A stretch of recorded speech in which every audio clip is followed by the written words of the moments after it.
Assalamualaikum warahmatullahi wabarakatuh. Ila khandurdi Nabil Mustafa Rasulillah sallallahu alaihi wasallam wa ala ikhwanihi minal anbiya al-mursalin wal awliya wa syuhada wa syalihin wal malaikatil muqarrabin khususan sanad kitab Syekh Abi Hamid bin Muhammad bin Hamad al-Ghazali at-Tusi wa khususan lahumul Fatihah. A'udzu billahi minasyaitonir rajim. Bismillahirrahmanirrahim. Alhamdulillahirabbil alamin arrahmanir rahim maliki yaumiddin. Iyyaka na'budu wa iyyaka nasta'in ihdinas siratal mustaqim. Siratal ladzina an'amta 'alaihim ghairil maghdubi 'alaihim waladdallin. Bismillahirrahmanirrahim. Subhanaka la ilma lana illa ma 'allamtana innaka antal alimul hakim.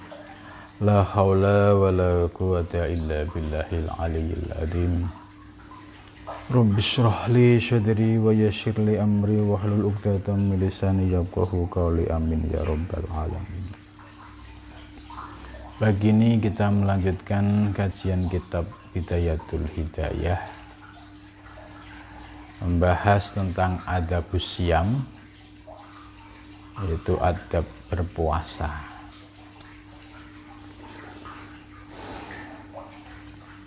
Mudah-mudahan dengan mengaji adab puasa ini dapat menambah ilmu kita dan dapat kita amalkan ya, ketika kita menjalankan puasa, baik puasa fardu maupun puasa sunnah ya. Adabus syiyami, adab tentang puasa. Ai hadza kitabun fi bayani adabis syiyam, yaitu bermula bab ini membahas tentang adab puasa. La yang bagi antak tasyira ala saumi syahri Ramadan fatat rukat tijarata bin nawafil wa kasbid darajatil aliyah fil faradis fatatahassaro ila nadorta idza nadorta ila manazilis shaimim kama tangduru ilal kawakibi ad-duriyah wa hum fi a'la illiyin wal ayyam al fadilah allati sahid al ahbaru bi syarafi wa fadliha wa bi jazalatis sawab fi siyamiha yaum arafah li ghairil hadis ya. Layang bagi tidak pantas ya antak tasiro ya, hendak melakukan ya, kesalahan pepeko. Kalau bahasa pesantrennya taktasiro itu pepeko. Dalam bahasa Indonesia melakukan kesalahan-kesalahan ya, ala saumi syahri Ramadan, atas puasa pada bulan Ramadan. Ini pesan Imam Ghazali ini penting ya, karena di dalam bulan Ramadan ya, ini bagi orang yang menjadikan bulan Ramadan sebagai bulan untuk beribadah, maka orang tersebut dapat bersungguh-sungguh. Tapi kadangkala nafsu itu bermain ketika menghadapi bulan Ramadan. Ada yang melakukan tadi antak tasiro tadi, melakukan kesalahan-kesalahan atau kesengajaan dengan alasan ya seolah-olah itu berdasarkan ajaran agama. Nah, contoh misalkan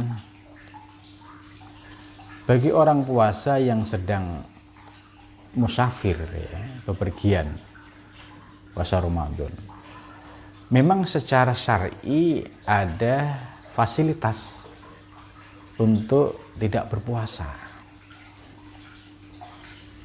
Ini fasilitas secara syar'i diperbolehkan. Tapi kalau bagi orang yang bersungguh-sungguh menuju Allah,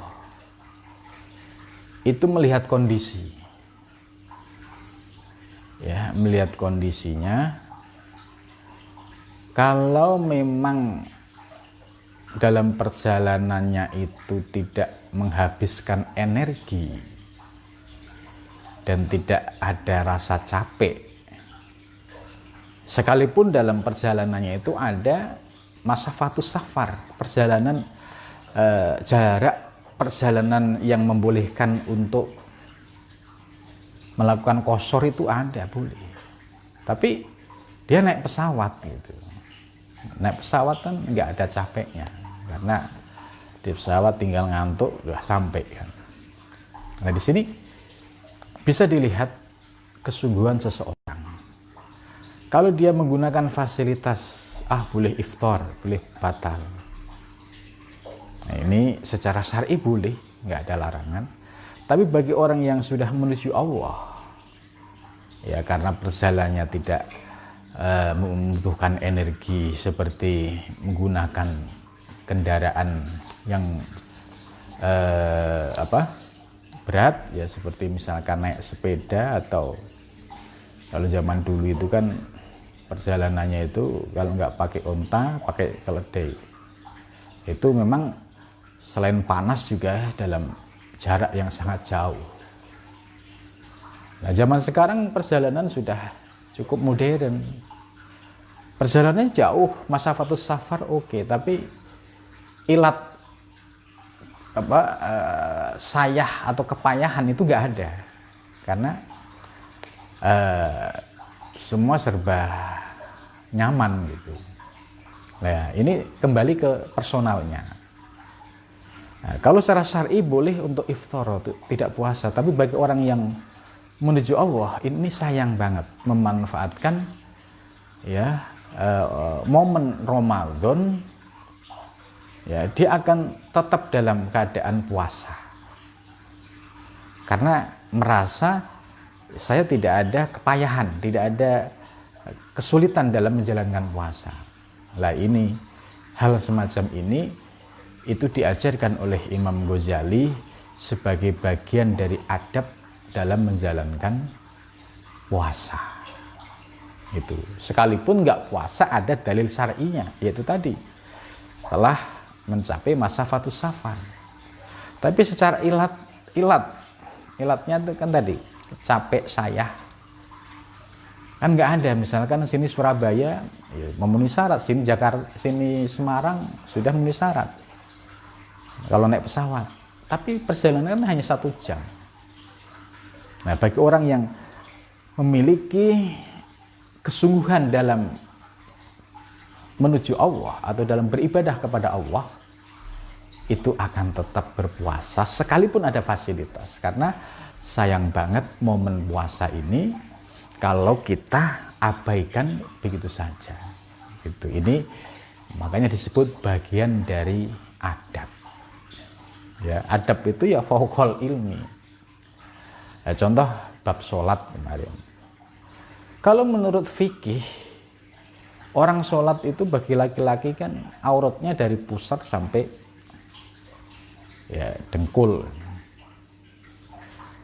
Kalau dia sholat hanya pakai celana kolor yang penting menutupi pusar sampai dengkul, secara fikih sah sholatnya.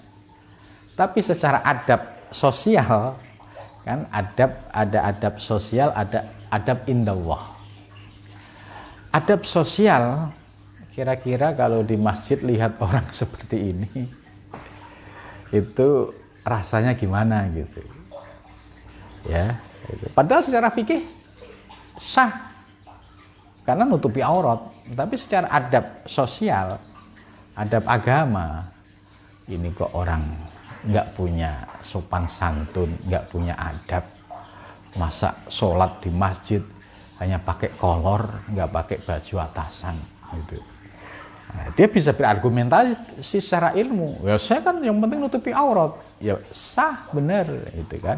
Ditambah lagi dalil inna wahala yang duru ila asamikum gitu. Allah tidak melihat rupamu. Nah, ini. Jadi ada argumentasi yang ini ada peluang nafsu itu masuk gitu. Maka para sufi itu mengajarkan kepada kita ya untuk mendahulukan adab. Ya tentu secara syar'i boleh hanya dari pusar sampai dengkul, tapi secara adab sosial lah gitu. Ya tentu ya orang pasti akan nyebut itu orang gila, masa sholat hanya pakai kolor gitu. Nah, terlebih kalau kita sudah paham ilmu tasawuf, apakah pantas ya menghadap Allah dengan pakaian sekenanya ya? Sementara kalau dia datang ke rumah Pak RT, Pak RW atau datang ke camat suruh koloran aja nggak mau gitu. Nah, muncul kesadaran, oh iya ternyata dalam beribadah itu ya perlu adab. Sebab kita menghadap pemilik alam semesta, kita menghadap zat yang menghidupkan kita, yang memberikan fasilitas nafas kita,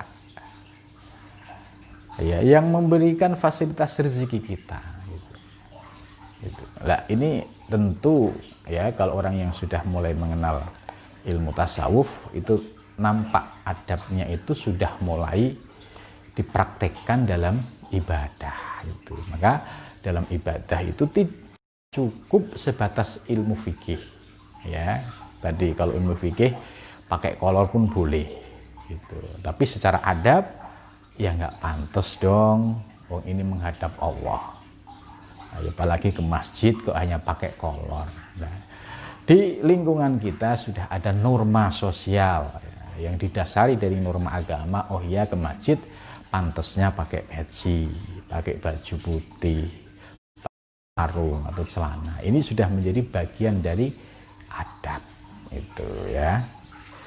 Jadi di sini Imam Ghazali sudah mengingatkan jangan sampai ya kita melakukan tadi kesengajaan-kesengajaan yang berdasarkan dari satu sudut pandang fikih saja tadi. Ya kalau dalam kaitannya dengan orang puasa Ramadan tadi, dia pulang kampung sebenarnya sih dia nggak ada kecapean ada apa-apa, cuma ya memanfaatkan fasilitas lah gitu.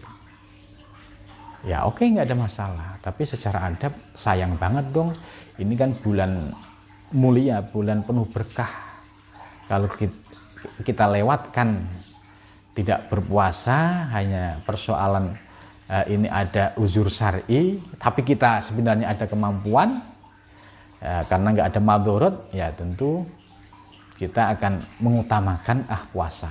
Sayang banget kalau puasa Ramadan ini kita tinggalkan hanya dengan alasan seperti itu. Nah inilah pentingnya adab di dalam beribadah gitu ya. Fatat ruku,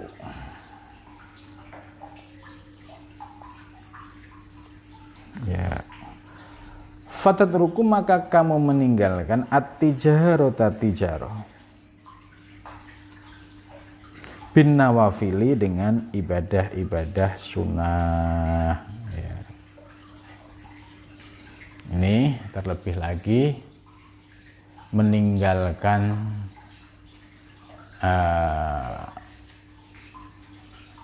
pekerjaan hanya demi ibadah sunnah gitu. Contoh ya, ini makanya perlu pemahaman agama itu yang utuh. Dia lagi seneng beragama, contoh dia diajak mendapatkan penjelasan dari ustadznya bahwa puasa Senin Kemis itu adalah puasa sunnah gitu. Nah, dia ingin melakukan puasa nawafil sunnah. Tapi kemudian ada yang fardu ditinggalkan.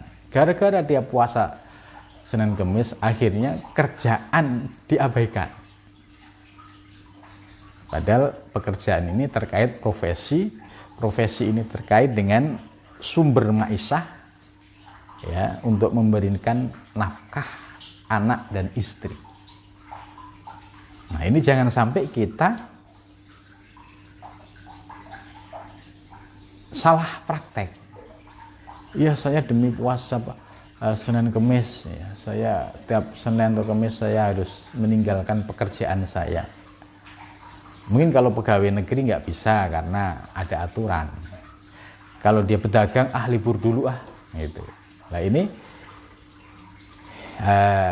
jangan sampai mencari rezeki ma'isyah itu wajib, karena ada tanggung jawab anak dan istri. Puasa Senin Kemis itu sunnah. Jangan sampai yang sunnah mengalahkan yang wajib gitu. Sekedar pengen mengejar kesalehan sosial, biar kelihatan, dia rajin banget gitu, ibadahnya, puasanya gitu. Hanya pengen mendapatkan predikat soleh di hadapan manusia, ya, dia harus melakukan hal itu. Nah, ini sebenarnya tidak tepat, ya, karena meninggalkan yang wajib, yaitu mencari nafkah, hanya menjalankan yang nawafil, yang sunnah. Maka di sini harus punya dasar ilmu juga, ya. Artinya yang wajib ya tetap harus jalan. Mencari nafkah anak istri yaitu kewajiban. Soal puasa sunnah Senin Kemis, ya selama kita ada niat mau melaksanakan dan tidak mengganggu, ya tidak ada masalah. Jangan sampai tadi alasan ini yang menggelitik gitu. Menggelitik, kamu kan sedang puasa, udah istirahat aja gitu. Nah, ini biasanya setan itu bisikin dengan cara itu. Ya. Padahal kalau ya bekerja ya puasa ya nggak ada masalah, nggak ada kan ceritanya orang bekerja dengan puasa terus meninggal di kantor, kan nggak ada gitu. Hanya tadi bisikan-bisikan setan itu ya ingin mencari celah bagaimana kita itu memanfaatkan situasi ya dengan hawa nafsu itu tadi. Ya, kamu kan sedang puasa, ya harus tinggalkan yang lain lah gitu. Contoh lain ini yang sering terjadi, ya.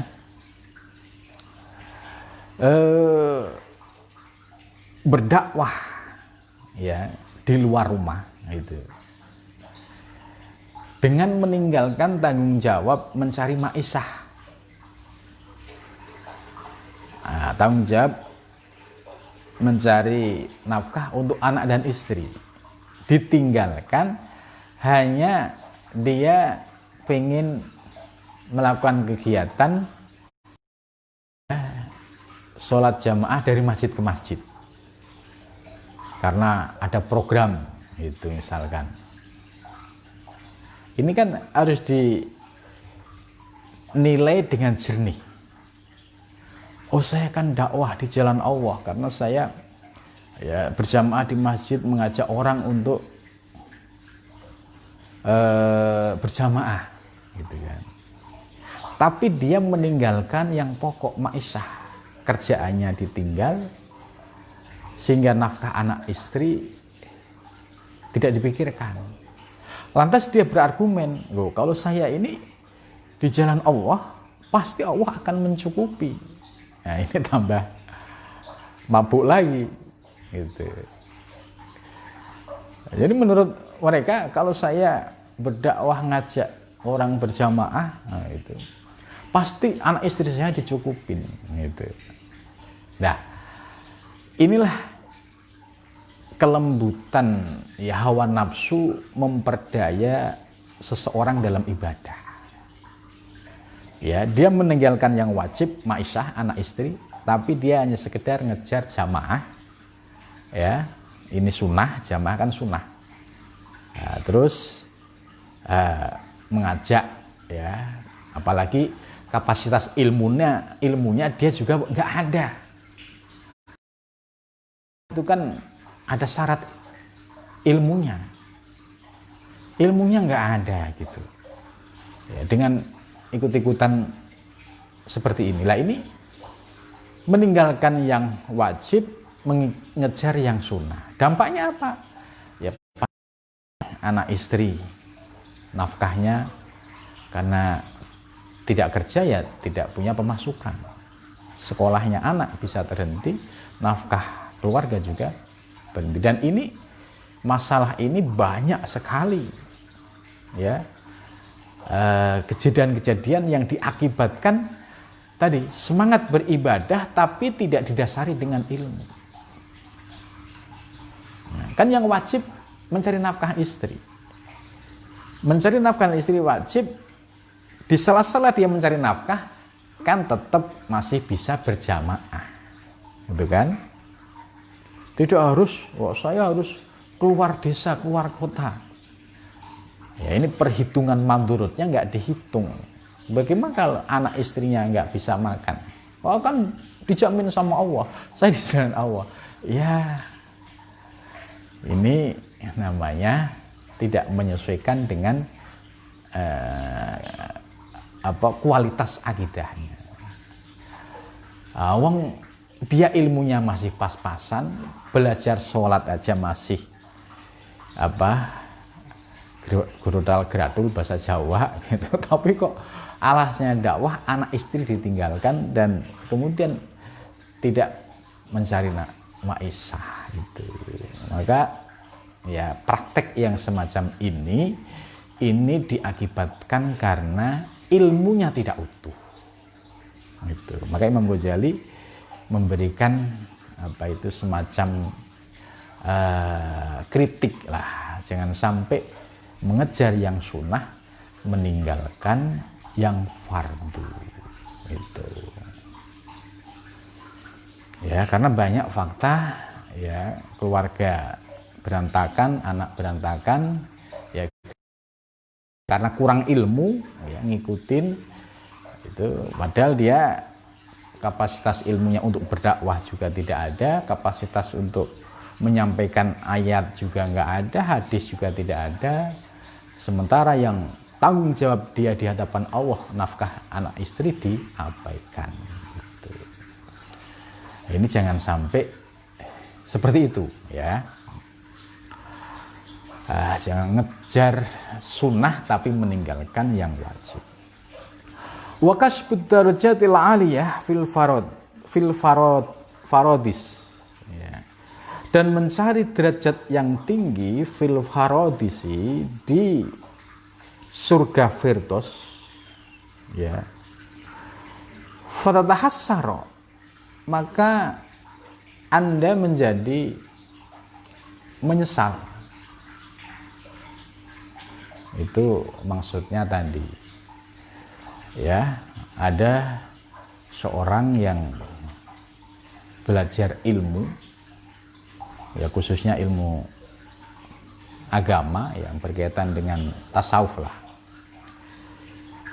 ya, dia belajar dari teori ilmu yang belum dipahami secara utuh ya. Contoh misalkan soal kholwat ya, itu di kitab Ihya itu kan ada pembahasan soal kholwat ya.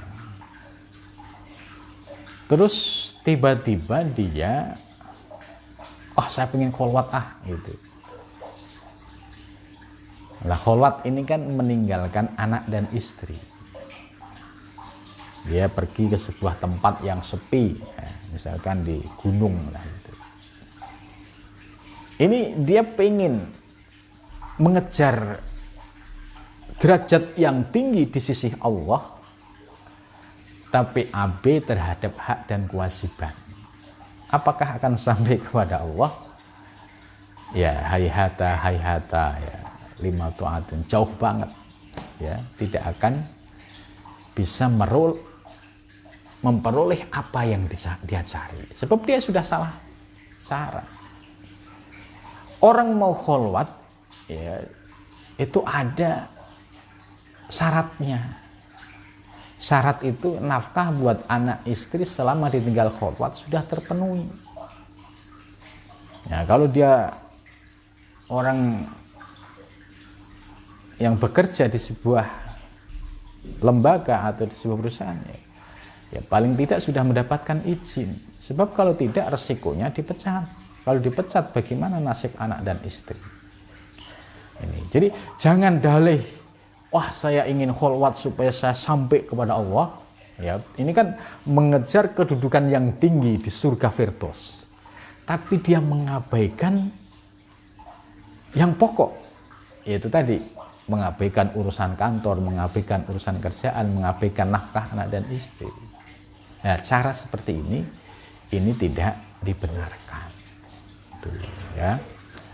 Karena banyak yang ya tertipu di sini.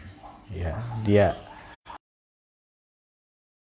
kalau nggak kholwat saya nggak bisa khusyuk gitu. Saya nggak bisa benar-benar serius gitu. Bahkan ada ya pernah terjadi ya seorang eksekutif di sebuah perusahaan, perusahaannya perusahaan besar semua, ya, dia belajar ilmu tasawuf, mendengarkan, kemudian mungkin pas pembahasannya itu, selama Anda masih sibuk dengan dunia maka tidak akan bersih hati dan jiwa Anda. Akhirnya disimpulkan, wah selama saya masih kerja di kantor gitu, ngurusin dunia, saya nggak akan sampai kepada Allah. Akhirnya memutuskan resign dari kantor, gitu kan? Memutuskan resign dari kantor tujuannya apa? Tujuannya supaya dia fokus ibadah. Padahal ada anak istri yang membutuhkan ma'isyah. Nah, dia egois, ingin mengejar kesalehan individual tadi, ingin mengejar surga Firdaus gitu. Tapi ada tanggung jawab ma'isyah anak istri diabaikan. Apa yang terjadi? Dia resign dari kantor. Saya harus usaha kecil-kecilan. Usaha kecil-kecilan tidak mudah. Akhirnya ya rugi. Nah, justru dia resign dari kantor supaya tujuannya untuk beribadah supaya lebih dekat kepada, ternyata tidak bisa diperoleh. Yang ada adalah digulung oleh masalah, ya, digulung masalah keluarga, masalah anak, masalah dagang. Akhirnya apa yang terjadi? Ya berantakan semua, dunianya kagak dapat, akhirnya kagak dapat. Nah, ini akibat seolah-olah beribadah menuju Allah, tanda kutip, ya ilmunya belum mencukupi, sehingga salah langkah, akibatnya tadi fatahassaro, maka akhirnya menyesal, merugi, gitu, ya.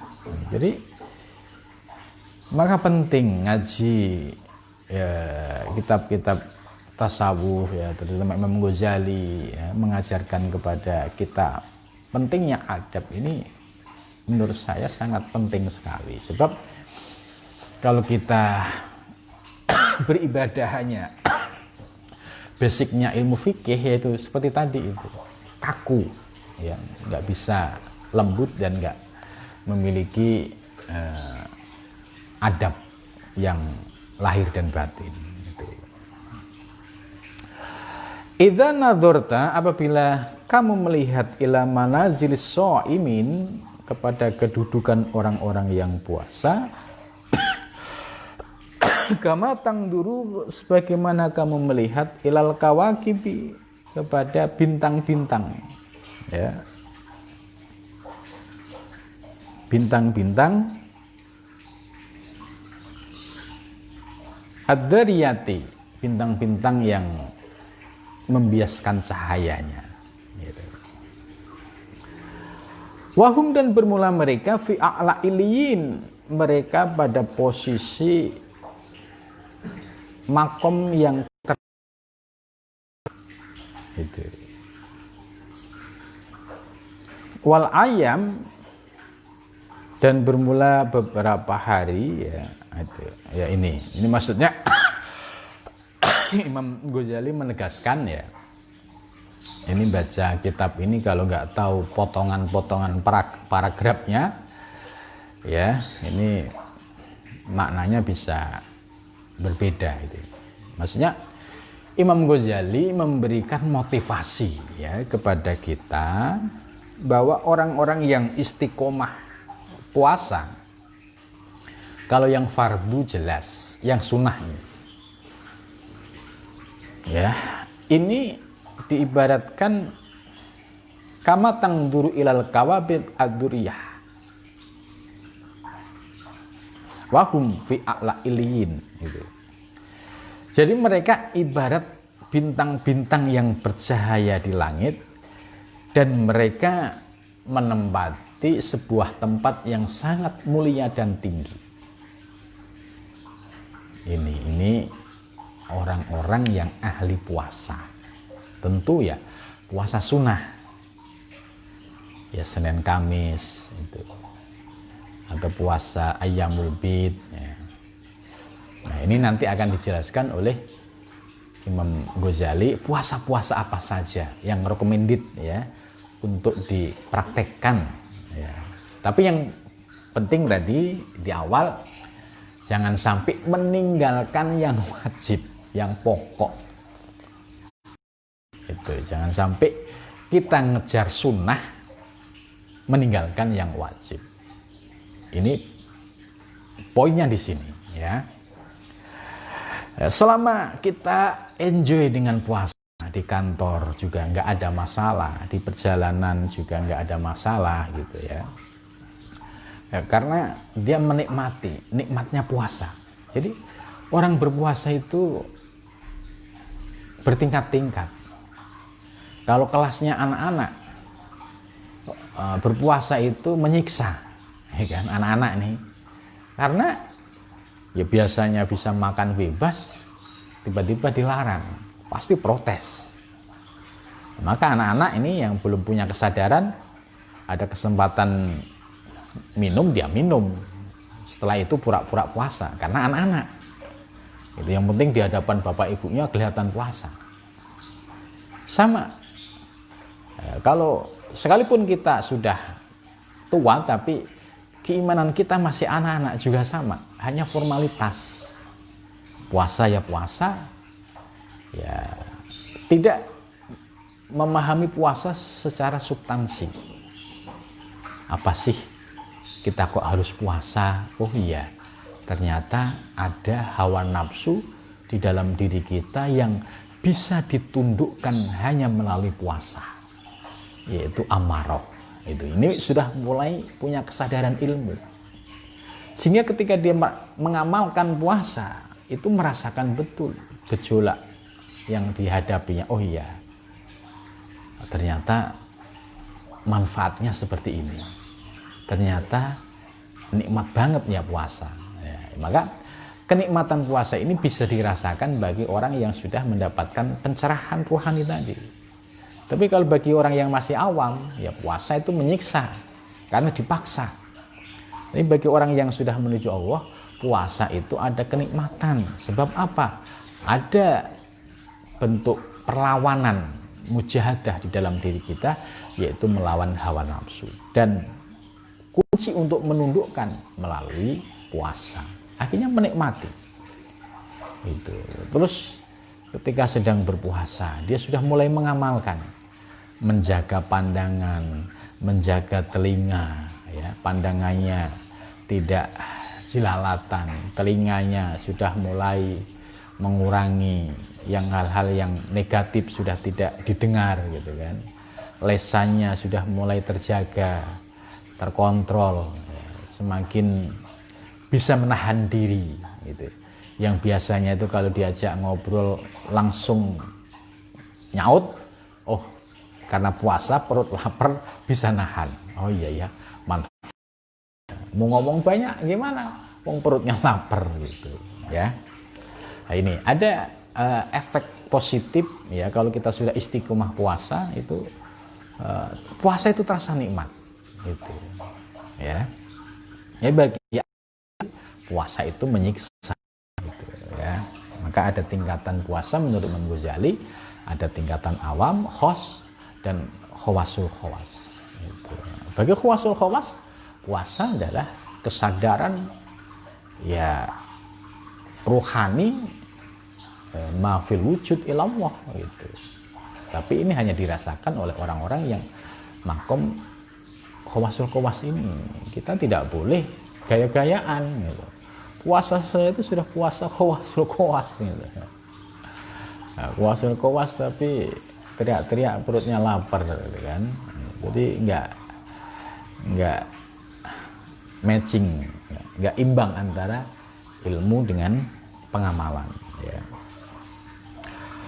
Kemudian berikutnya wal ayam al-fadilah, dan bermula beberapa hari al-fadilati, yang fadilah itu yang memiliki keutamaan, allati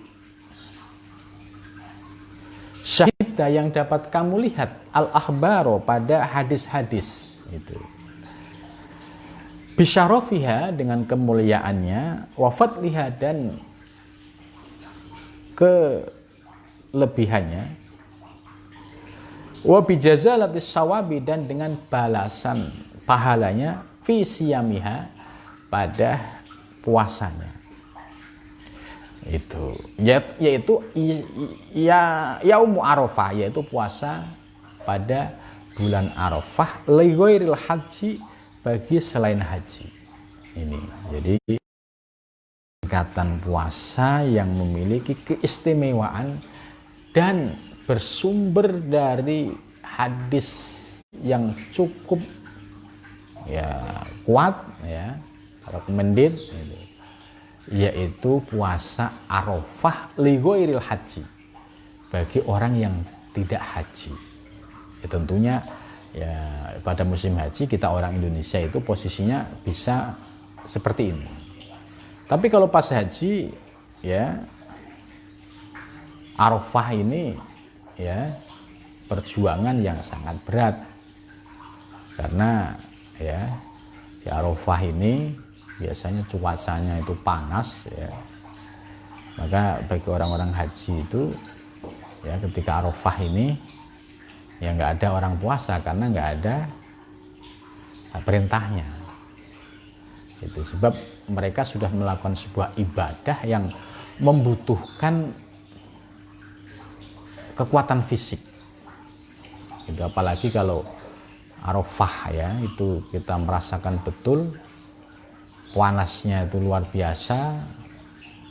Ya, sekarang sudah nyaman. Tenda-tenda itu sudah ada AC-nya semua. Jadi tidak terasa panas yang luar biasa gitu. Nah, bagi orang yang haji ketika Arafah ya, dia perjuangannya itulah bagaimana bisa menikmati ibadah ketika Arafah. Tapi bagi orang yang tidak haji ya ibadahnya adalah puasa tadi. Maka menurut Imam Ghazali, puasa Arafah bagi yang tidak haji ini ya sangat direkomendasikan untuk diamalkan gitu. Kemudian berikutnya wa yaumu Asyura, dan hari Asyura, wal asrul awal, dan yaum Asyura ya. Biasanya tanggal 10 Muharram gitu ya. Kemudian wal asrul awal, dan 10 awal min Dzulhijjah, 10 awal dari bulan haji. Ini. Nah, ini bagi orang-orang yang sudah yang menuju Allah, ahli salik, ahli thorik, puasa-puasa kayak begini ini dilahap gitu kan. Artinya ya diamalkan, dinikmati, karena fadilahnya cukup besar. Tapi kalau orang yang tekstual gitu ya, orang yang sedikit-dikit bid'ah gitu, mencari hadisnya yang sahih nggak ketemu gitu, wah ini puasa bid'ah, ini nggak ada dasar hadisnya. Ya, seorang Imam Ghazali dalam ijtihadnya tidak mungkin sembarangan, apalagi ini menjadi sebuah ajaran yang akan disampaikan ke umat. itu sudah melalui istihad lahir dan batin. Gitu. Jadi kualitas kesalehan Imam Ghazali dan kedalaman ilmunya sudah tidak diragukan lagi. Maka kita yang awam ya hanya apa yang dikatakan Imam Ghazali, pasti ini memiliki dasar yang kokoh. Kita tinggal mengamalkan. Tapi kalau kita terjebak pada tadi tekstual, ya, ini nggak ada hadis sahihnya ini, gitu. Ya akhirnya puasa hanya Ramadan aja. Terus ya paling yang Senin Kemis yang pokok-pokok. Lah ini bagi orang yang menuju Allah itu sudah di atas rata-rata. Gitu. Ya, artinya Imam Ghazali mengajarkan ini ada puasa yang istimewa. Ya, dasar hadisnya ada. Pertama adalah Yaumu Arafah ligoril haji. Yang kedua Yaumu Asyura, hari Asyura. Kemudian Al-Asrul Awal, 10 awal yang pertama dari bulan Hijjah, Dzul Hijjah, bulan haji dari tanggal 1 tanggal 10. Kemudian wal asrul awal, 10 yang awal minal Muharram. Gitu. Nah, biasanya ahli salik itu di Thariqah Naqsabandiyah, Muharram itu ada namanya kholwah atau suluk, ya, itu selama 10 hari. Ada yang 20 hari, ada yang 40 hari. Nah, ini dimanfaatkan untuk membersihkan hawa nafsu dari dalam dirinya untuk menuju Allah Subhanahu wa taala, ya. Wa Rajab wa Sya'ban, ya. Minal Muharram, dari bulan Muharram, wa Rajab dan bulan Rajab, wa Sya'ban dan bulan Sya'ban, wa Syaumul Ashhuril Hurum dan puasa pada bulan-bulan yang mulia, minal fadhaili, yaitu dari keutamaan-keutamaan, wahia Dzulqa'dah, yaitu Dzulqa'dah. Dzulqa'dah itu kalau bahasa Jawa itu apit, ya. Syawal, apit itu Dzulqa'dah. Wa Dzul Hijjah dan Dzul Hijjah, wa Muharram dan Muharram, wa Rajab dan Rajab. Ini yang disebut Ashhurul Hurum, yaitu bulan Dzulqa'dah, Dzul Hijjah, Muharram dan Rajab. Ya. Wahidu fardin wa salasatu syartin wa hadis fi sunnah. Nah, ini adalah puasa-puasa yang termasuk puasa sunnah yang direkomendasikan, ya.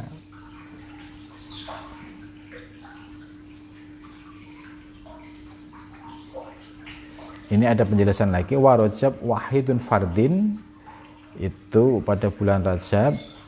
Kemudian wasalasu syartin, yaitu 3 mutatabi'atin wal abadi. Maksudnya Dzulqa'dah, Dzul Hijjah, Muharram, ini salah 3 yang berturut-turut, ya, ini. Kemudian Rajab terpisah, ya. 4 bulan ini disebut Ashhurul Hurum, bulan-bulan yang sangat mulia, ya. Dzulqa'dah, Dzul Hijjah, Muharram, terus loncat ke Rajab. Ini adalah puasa pada bulan-bulan yang mulia ini sangat dianjurkan. Wa amma fi syahrin fa awwalus syahri wa awsatuhu.